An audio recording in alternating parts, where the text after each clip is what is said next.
Assalamualaikum warahmatullahi wabarakatuh. Nama saya Sarah Robetul Aulia dari program studi Sosiologi. Di sini saya akan membahas tentang ras dan suku bangsa. Nation state atau negara bangsa dan masyarakat yang tersebar di belahan dunia, hampir keseluruhan masyarakatnya bercorak heterogen yang diwarnai keragaman suku atau etnis. Ras adalah orang-orang yang dikategorikan ke dalam suatu kelompok karena mereka memiliki ciri-ciri biologis yang sama. Ciri-ciri biologis itu bisa nampak seperti warna kulit, jenis rambut, bentuk muka, dan bentuk tubuh. Lalu ada etnik atau suku bangsa, yaitu adalah orang-orang yang dikategorikan ke dalam satu kelompok karena mereka menghayati budaya yang sama. Etnik atau suku bangsa itu berhubungan dengan karakteristik budaya, namun dalam kenyataannya keduanya tidak dapat dipisahkan satu sama lain. Yang pertama ada suku bangsa, merupakan suatu golongan manusia yang terikat oleh kesadaran dan identitas akan kesatuan kebudayaan, dan juga ada suku bangsa yang merupakan gabungan sosial yang dibedakan dari golongan-golongan sosial karena mereka mempunyai ciri-ciri paling mendasar dan umum berkaitan dengan asal-usul dan tempat asal serta kebudayaan. Lalu ada kelompok minoritas. Kelompok minoritas itu adalah orang-orang yang dapat dikategorikan ke dalam kelompok-kelompok tertentu karena karakteristik fisik atau budaya, namun yang tidak memperoleh keuntungan sosial karena memiliki karakteristik tersebut. Ada 3 ciri-ciri dari kelompok minoritas, yaitu yang pertama adalah memiliki identitas yang khusus. Hal ini dapat dilihat dari kesadaran diri mereka sebagai satu kelompok tersendiri sehingga mereka menyebut dirinya kami dan menyebut kelompok lain dengan mereka. Contoh, kelompok minoritas Kristen di Indonesia, kelompok minoritas suku Dayak di Kalimantan, atau suku-suku asli di Lembah Beliem dan di Irian Jaya. Ras dan suku ini dapat bertahan dari generasi ke generasi karena sering kali perkawinan terjadi hanya di antara mereka sendiri atau bisa disebut endogami. Lalu yang kedua bersifat subordinasi. Kelompok minoritas bersifat subordinasi terhadap kelompok yang lebih besar. Seringkali kelompok ini tidak mempunyai kekuasaan atau memiliki penghasilan yang kurang atau pendidikan yang lebih rendah dari kelompok mayoritas. Namun ketidakberuntungan itu berbeda dari kelompok minoritas ke kelompok minoritas lain. Contohnya, ada negara kelompok minoritas yang lebih berkuasa dan lebih kaya dari kelompok mayoritas. Yang ketiga, dikaitkan dengan jumlah mereka yang lebih sedikit dibanding dengan kelompok mayoritas. Lalu di sini ada prejudice.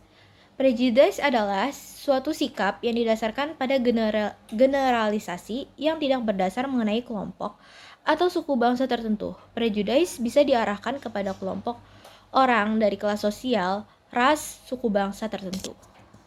Lalu ada stereotype, sejenis dengan prejudice di mana orang memberikan suatu kategori tertentu kepada sekelompok orang lain walaupun dalam kenyataannya kategori dimaksud tidak sesuai dengan kenyataan. Oleh karena itu, stereotype melibatkan perasaan terlepas suka atau tidak terhadap anggota outgroup, maka sulit untuk mengubahnya meskipun dalam kenyataan penelitian seperti itu tidak benar. Lalu ada rasisme, yaitu bentuk prejudice yang sangat kuat dan berbahaya karena percaya bahwa ras atau suku tertentu sejak awal mulai superior atau inferior terhadap ras dan suku lainnya.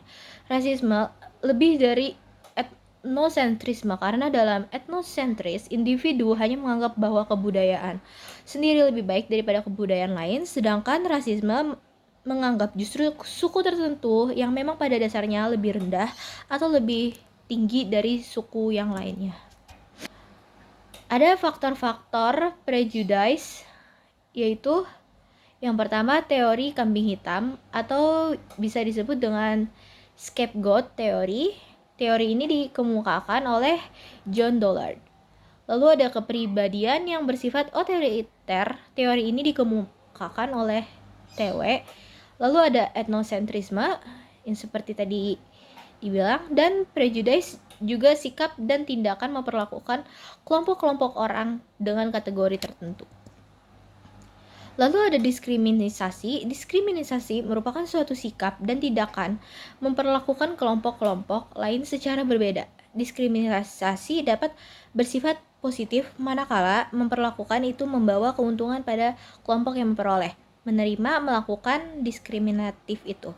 Tetapi diskriminasi dapat pula bersifat negatif memperlakukan yang membawa kerugian bagi kelompok lain yang menerima perlakuan diskriminatif itu. Juga prejudice adalah penilaian atau sikap yang bersifat menggeneralisasikan, maka diskriminasi adalah tindakan aktual yang memperlakukan orang lain secara berbeda-beda. Terdapat 3 contoh perlakuan yang dianggap sebagai diskriminasi. Contoh perlakuan diskriminasi yang paling sering terlihat yaitu yang pertama, seorang penjual yang enggan berurusan dengan seorang pelanggan berdasarkan kumpulan yang diwakilinya. Yang kedua, yaitu seseorang yang memberi gaji yang tidak setimpal dengan sumbangannya kepada pekerja berdasarkan kumpulan yang diwakilinya. Lalu sebuah institusi pendidikan enggan menerima seorang pelajar walaupun dia mempunyai kelayakan dan masih mempunyai kekosongan dalam institusi berkenaan didasarkan individu berkenaan mewakili kumpulan tertentu.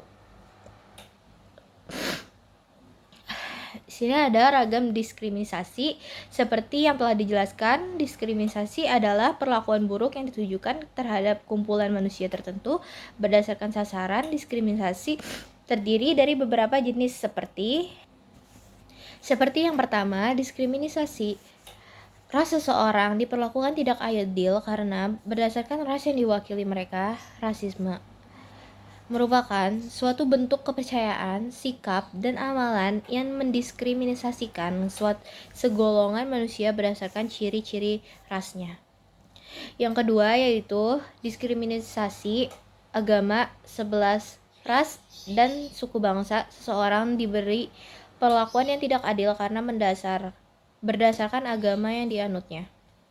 Yang ketiga, diskriminasi langsung terjadi saat hukum, peraturan, atau kebijakan jelas-jelas menyebutkan karakteristik tertentu seperti jenis kelamin, ras, dan sebagainya, dan menghambat adanya peluang yang sama.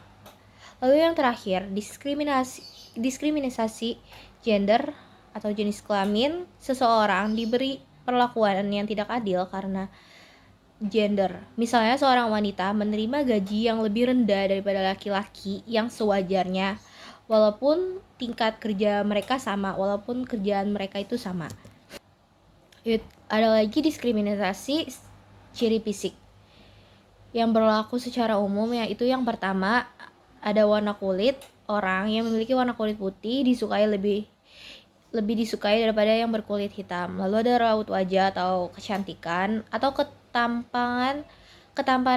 Orang memiliki wajah yang cakep, ganteng, cantik, imut, dan sebagainya lebih disukai atau lebih dihargai, atau yang kita bisa sebut sekarang, lo cantik, lo aman. Lalu yang ketiga ada ras. Orang bule yang lebih disukai dan dihargai daripada ras negro. Seperti yang kita tahu, banyak artis-artis yang blasteran, yang gampang banget bisa untuk main film. Lalu yang terakhir ada kesehatan tubuh. Orang yang memiliki badan sehat lebih disukai dan dihargai daripada badan yang sakit-sakitan. Lalu ada scapegoat teori, rasionalisasi agresi atau disebut scapegoat dengan teori kambing hitam. Agresi disebabkan karena rasa frustasi dan keadaan lainnya yang kurang menyenangkan seperti sakit hati atau bosan. Seorang individu yang frustasi mempunyai kecenderungan untuk menghantam perbedaan rasa frustasinya, tetapi seringkali penyebab frustasi tersebut tidak jelas atau terlalu sulit dihadapinya. Contohnya, seandainya angka pengangguran tinggi, seorang pengangguran yang frustasi tidak mungkin minta pertanggungjawaban sistem perekonomian dan penganggurnya. Dalam hal ini, sistem terlampau abstrak akan lebih mudah untuk mencari kambing hitam. Maksud dari rasionalisasi agresi atau kambing hitam adalah kecenderungan seseorang individu untuk memindahkan agresinya pada suatu kelompok yang relatif tidak mempunyai kekuasaan dan kurang disenangi. Juga di masyarakat, manakala terjadi krisis sosial, mencari kambing hitam untuk melampiaskan kondisi yang dialami, umumnya terhadap kelompok minoritas yang tidak mempunyai akses politik. Lalu pola interaksi mayoritas dan minoritas. Hampir semua kelompok minoritas menduduki posisi tertentu dalam stratifikasi sosial. Tetapi pola interaksi antara kelompok mayoritas dan minoritas bisa tampak dalam berbagai kemungkinan yaitu dalam pluralisme, segregasi, dan genosida. Pola hubungan mayoritas minoritas dan pemberdayaan masyarakat Indonesia pada dasarnya merupakan masyarakat plural atau multietnis yang mencakup lebih dari 360 kelompok etnis setara dengan banyaknya variasi bahasa yang mereka pakai sejak bangsa Indonesia merdeka pada tahun 1945. Dasar negara Pancasila dengan moto Bhinneka Tunggal Ika, berbeda-beda namun juga satu, secara teoritis menjamin persamaan hak setiap kelompok etnis untuk mengembangkan nilai budaya masing-masing. Juga menjamin persamaan hak cipta setiap kelompok etnis untuk hidup berdampingan dalam suatu negara kesatuan. Sekian dari saya, kurang lebihnya mohon maaf. Wassalamualaikum warahmatullahi wabarakatuh.